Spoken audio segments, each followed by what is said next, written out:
Do you really need supplements? Do they actually work? And do I use them? These are probably three of the most common questions I get asked all the time. So let's start with, do you really need them? Over the years, I've tried just about everything. In fact, I've got a cupboard now that looks like the clearance bin at the local $2 shop. Now, I'm not saying supplements don't play a role, because they absolutely can. I had to get back in the van. There are just too many distractions out there. But listen, there's so many supplements out there that people get completely overwhelmed trying to work out which ones they actually need. Some people take that many pills and powders, they nearly rattle when they walk.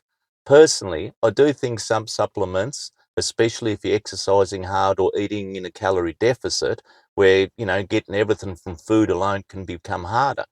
Now, do they work? Yes, I believe some definitely do help. But you've got to remember this. Supplements are not the magic cure.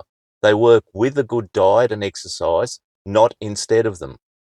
For me personally, the main ones I pay attention to are protein, amino acids, creatine, and electrolytes.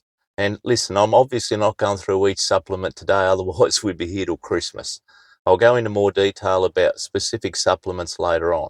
And finally, do I use them? Yes, I do. But honestly, I can be pretty hit and miss with them. Sometimes I'll go days and suddenly realise, oh shit, I forgot to take this, or I haven't taken that all week. Do I still get results? Yes, I do. And honestly, I think that proves something real important. The two biggest supplements you should never neglect for too long are a good diet and exercise. That's the real foundation. Supplements can definitely help, but I wouldn't be rushing out to get a bank loan to buy 100 different products, because some of the active ingredients in expensive supplements are already sitting in your pantry at home. At the end of the day, supplements can support the process, but consistency will always matter more.